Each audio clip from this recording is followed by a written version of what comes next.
What did soldiers eat? Throughout history, the logistical demand of keeping an army supplied with food has been a key consideration for military commanders. Battles and even entire campaigns have been lost on the basis of an underfed army. Nowadays, there are multiple methods by which food can be delivered to troops quickly, as well as innovative methods of food preservation and storage, which ensure that the food they receive is highly nutritious and varied. However, this has not always been the case. Before mechanized transportation and, in some cases, the advent of proper roads, maintaining regular food rations for an army, especially one that was on the move, was a much more challenging task. Ancient armies either had to carry their supplies with them, live off the land, purchase or steal from local populations, maintain often lengthy supply lines, or, assuming they were lucky enough to come from a civilization with naval abilities, remain close to the sea in order to be supplied. Traditional methods of food preservation, such as curing, pickling and salting, could keep meats and vegetables edible for long periods of time. But nevertheless, food was often monotonous, poor quality and lacking in nutrition. Surviving records of what daily life was like for the average soldier in the earliest known armies are limited, but some information has been passed down to us. In the early days of ancient Egypt, for example, one contemporary writer describes military rations as being meager and unpleasant, while other sources tell us that each soldier was responsible for carrying his own supply of both food and water. As time passed, the life of an Egyptian soldier, at least as far as food was concerned, seems to have become a little easier, and we know they were consuming a variety of vegetables, meats, fruits, and legumes. In ancient Greece, the average hoplite had a diet consisting of barley groats, salt fish, salt mixed with thyme, olives, onions, along with whatever else he could loot or forage. He was responsible for his own food, which he would get from his domestic stores or the markets. Hoplites were accompanied by a slave who carried the rations along with cooking utensils and bedding. They were also known to carry iron spits, which could be used to grill meat. For land campaigns, the hoplite was ordered to bring 3 days' worth of supplies. Once these provisions had run out, they would resupply in a city. If it was a friendly or neutral city, they would be able to use their pay to buy more supplies in the market, but if they were in an enemy city, the army would forage their food supplies. This was one of the reasons that land campaigns frequently began in early summer, when the enemy grain was ripe but not yet harvested. Of all the armies of the ancient world, the Roman army was arguably the best fed. At the extent of the empire, Roman territory covered an area in excess of 5 million square kilometers. Keeping troops supplied over the vast distances of the Roman Empire was a huge task. But a skill for organization was a major factor behind the success of Roman expansion. We know that from at least the 3rd century BC, Roman soldiers received a standard grain ration on a set day. Although there is a little variation in ancient sources regarding the Roman military diet, seemingly dependent on the location of the army and the goods available, it can be broadly stated that a Roman soldier could expect to receive the following rations: grain, meat, which was mainly salt pork, vegetables, such as lentils and beans, cheese, salt, sour wine, and olive oil. Cassius Dio wrote about the Icenian revolt of AD 60 or 61, quoting Queen Boudicca as saying that without kneaded bread and wine and oil, Roman soldiers would perish, whereas the Britons could survive on only grass, roots, and water. The quote itself is almost certainly apocryphal, but it serves to highlight the comparatively high standard of food that could be expected within the Roman army. Whilst garrisoned, a Roman soldier could rely on a centralized kitchen for the cooking of his meals. But on campaign, each contubernium, a squad of 8 men, was responsible for preparing their own food. The grain ration was typically used in one of 2 ways, either as bread, which required a lengthy milling process before being baked on an open hearth, or, if they were in a hurry, as pulse, a type of porridge made from the raw grain. When the army needed to move particularly quickly, soldiers were supplied with a pre-made ration called buccellatum. This was a form of twice-baked bread that is now more commonly known as either hardtack or ship's biscuit. Hardtack has never been known for its flavor or texture, but its ability to keep for long periods of time means that it has remained a staple of military rations right up to the modern era. Although the armies of medieval Europe were, in general, not so well organized as the ancient Romans, a common foot soldier could usually expect to have some basic supplies provided, especially at the beginning of a campaign. When Edward III arrived in France in 1346, at the start of a campaign that would culminate in the Battle of Crécy, he brought with him large quantities of mutton, beef and pork, both salted and fresh, cheese, peas and beans, oat and wheat cakes, bread and dried fish. There are also surviving orders from Henry V telling English bakers and brewers to increase their output in the build-up to the Agincourt campaign in 1415. On a lengthy campaign, though, even the best prepared army could not possibly hope to carry all the provisions they would need, and soldiers were often forced to either purchase supplies from Kampfvettelers or look to the surrounding countryside for food. Throughout the Peninsular War of 1808 to 1814, the men of the Duke of Wellington's army were supposed to receive daily rations consisting of 1 pound of hardtack, 1 pound of meat, which was usually beef, and 1/3 of a pint of spirits, which was most often rum. On occasion, these rations were either supplemented or substituted by other goods, although these were not always an improvement. Colonel Jonathan Leach described one fortnight-long march where the only rations distributed consisted of meat and a combination of bran, coarse flour, and straw. The standard ration fell far short of providing the calorific needs of a soldier on campaign, and, to make matters worse, the delivery of supplies was often unreliable. To make up this deficit, soldiers had two choices, either purchasing their own supplies or plundering them. The first of these was not always possible, as the pay of a rank-and-file soldier, even when it was on time, was extremely low, especially after stoppages. As for the second, Wellington, in an attempt to maintain discipline within the army, issued orders declaring plundering punishable by death. This sentence was only rarely given, usually in cases where a soldier had used excessive violence. But men who were caught still faced other forms of discipline, such as having their alcohol ration stopped. Despite the risks, looting was widespread, and officers, sympathetic to their men's hunger, often looked the other way, including, on occasion, Wellington himself. While actual starvation was only rarely a risk, the food shortages were dire enough to prompt one former soldier to write that on joining the army, a man should have parted with half his stomach. Although French soldiers received similar daily rations to their British counterparts, only a few days' supply were carried at a time.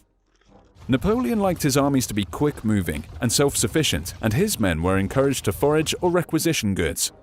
Looting occurred frequently enough that the tactic became known as la maraude, and although this was often forbidden, it was not unusual for a blind eye to be turned. This was a high-risk strategy that worked well for troops in highly populated areas, where goods could easily be purchased, or fertile countryside with plenty of food, but opened up the potential for the army to be left stranded without sustenance. The spectacular failure of Napoleon's Russian campaign, widely regarded as one of the greatest military disasters of all time, can be blamed largely on poor logistics, a lack of supplies, and the Russian scorched earth tactics, which eventually led to the death by starvation of tens of thousands of men. It is interesting to note that the basic diet of Western armies changed very little over the period covered. Salted meat, bread or grain, legumes, salt, cheese, beer and wine, with a few variations from army to army, remained the mainstays of the military diet for centuries. This was not because of military planning, but rather demonstrates the types of food that were available in the Western world and suitable for life on campaign. In the early 1800s, there were major advances in food preservation. The development of canning revolutionized military rationing and, although change was slow to begin with, was ultimately the first step towards the more varied diet of modern soldiers. Modern military rations, from the tin can to the MRE. In 1795, during the French Revolution, the French government was concerned about the problems they were having feeding their army. They offered a 12,000 franc prize for anyone who could come up with a new method of food preservation. It would be 15 years before the prize was finally claimed in 1810 by Nicolas Appert, a maker of fruit conserves. By 1804, Appert had worked out that multiple foodstuffs could be preserved for months or even years if they were placed in an absolutely airtight glass container and then heated in boiling water for several hours.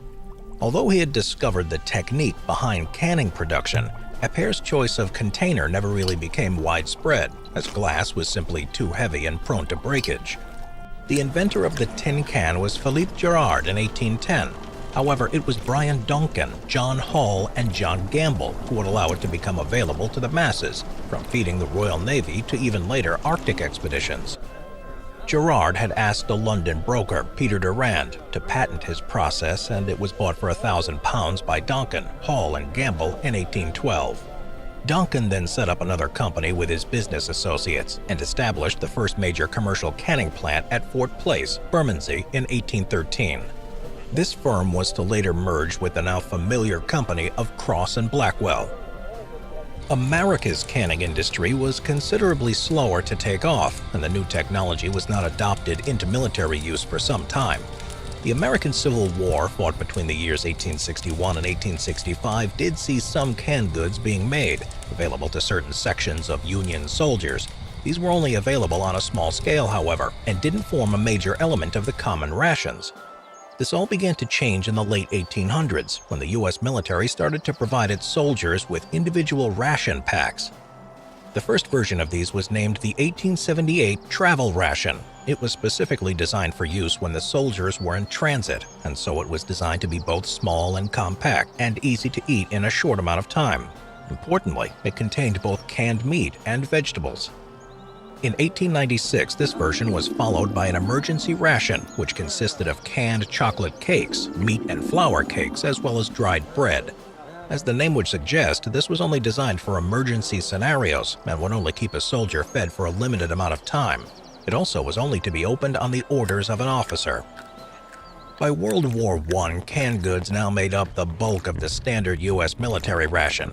Throughout the war, the U.S. Army used three basic ration types, these being the iron ration, the trench ration, and the reserve rations. The iron ration was an emergency ration consisting of three 3-ounce cakes made from beef bouillon powder and parched and cooked wheat. These came along with 3 1-ounce bars of chocolate and small packets of salt and pepper. All of the items were sealed in a small tin can and were easily carried in a soldier's kit. The trench ration consisted of various canned meats and fish, which were sealed in a large tin crate and covered in canvas. This, to some extent, protected the contents from contamination in the case of a gas attack. The third variant, the reserve ration, was far more substantial than the others. It contained meat, usually corned beef or sometimes fresh bacon, 2 cans of hard bread, otherwise known as hardtack, a few packets of coffee, salt and sugar, and finally a small cigarette ration. This often provided the soldiers with a short but well-needed morale boost. The period between world wars allowed the U.S. Army to develop a more comprehensive set of rations, having learned during World War I what had worked well and what could be improved upon. The process of refining the rations continued throughout World War II. Over the period of the conflict, 5 standard rations were utilized, as well as several highly specialized ones that were designed for use in specific geographical areas. These included the jungle and mountain rations. The 5 main rations used were the A ration, a garrison ration that was fresh, refrigerated, or frozen food that was prepared in the cookhouse or a field kitchen. The B ration, a field ration that was prepared using any type of canned food. The K ration, an individual ration used by fast-moving assault troops and only designed for short-term use.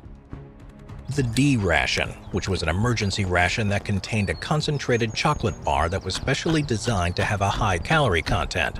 The resulting bar was so hard that soldiers often had to use a knife to shave slices off of it rather than simply taking a bite and risk damaging their teeth. Then there was the C ration. This was arguably the most famous U.S. military ration, and one that formed the basis of military rations for the next few decades. It consisted of pre-cooked and ready-to-eat individual canned meals, and a daily ration contained 6 cans, of which 3 were M units, or meat rations, and 3 were B units, or bread and dessert. The original menu was only limited to 3 options for the main course, these being meat and beans, meat and vegetable stew, and meat and potato stew. The B unit, or bread and dessert section, contained high-calorie crackers, energy and sugar tablets, and beverage mixes, either coffee, bouillon powder, or a synthetic lemon drink. By the end of the war, several alterations had been made to the C ration. More variety was added to the M units, including meat and spaghetti and chicken and vegetable dishes.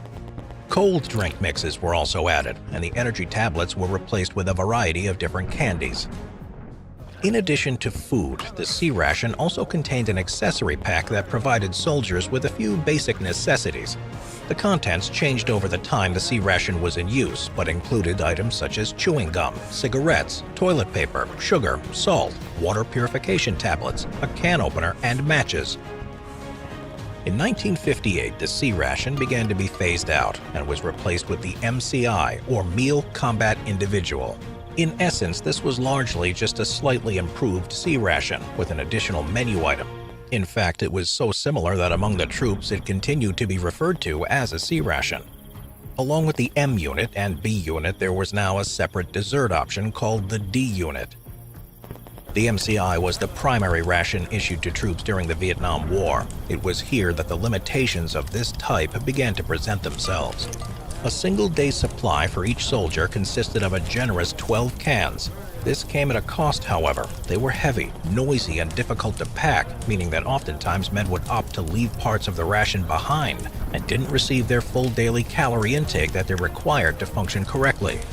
The Vietnamese, by contrast, relied on rice as their primary food source, which was comparatively far easier and more lightweight to transport and prepare. The U.S. military's current standard individual field ration, the MRE, or Meal Ready to Eat, was introduced in 1986 and was originally created to tackle the shortcomings of its predecessor, the MCI. MREs are lightweight, easy to carry, and most importantly don't come packaged in heavy and cumbersome tin cans. Instead, the perishable goods are first thermostabilized and then sealed in a laminate plastic retort pouch. This allows for the goods to remain consumable for very long periods and be able to withstand harsher climates. The MRE was the first ration that was specifically developed with taste and variety in mind. The military establishment realized that simply providing men with their basic nutritional requirements was often not enough. Good quality food that varied in content was recognized as being important for morale, as well as for ensuring that soldiers ate the entire ration, thus meeting their full energy requirements. MREs contained the following key items: a main course, side dishes, crackers or bread, spreads such as jam and peanut butter, candy, dessert, drink mixes, and seasoning. Just like the earlier rations, there's also an accessory pack which includes basics such as matches, toilet paper, and chewing gum. Since the MRE's introduction, it's remained in a continual state of development, with new menu items being added and unpopular ones discarded. Perhaps the most substantial change to the MRE, though, was in 1990 with the introduction of the flameless ration heater. This is a small pad that produces a chemical exothermic reaction when it comes into contact with water, creating an intense heat to warm up packaged food. This makes it possible for a soldier to enjoy a hot meal when out in the field, without the risk of an open flame. When the ration was first introduced, there were 12 main courses. This has since been expanded to 24. The new choices include vegetarian options and food from different cultural backgrounds, such as halal options. An example of a current MRE menu is a vegetarian crumble with pasta in taco-style sauce, one wet pack of fruit, a nutrient bar, peanut butter, crackers, plain nuts, a drink mix, a coffee mix, and a bottle of seasoning, often hot sauce. The modern ration has been refined over many years and various conflicts to be both nutritionally balanced and contain all the calories a soldier requires when in the field, with one MRE bag containing approximately 1,250 calories. In addition to this, the MRE has been designed to fulfill all operational requirements. This means that they remain shelf-stable for a minimum of 3 years or 9 months in warmer climates. They are also highly durable and have the ability to survive non-parachute drops of 100 feet and parachute drops of 1,250 feet. With all these elements considered, a soldier can eat a full, nutritious meal wherever they find themselves.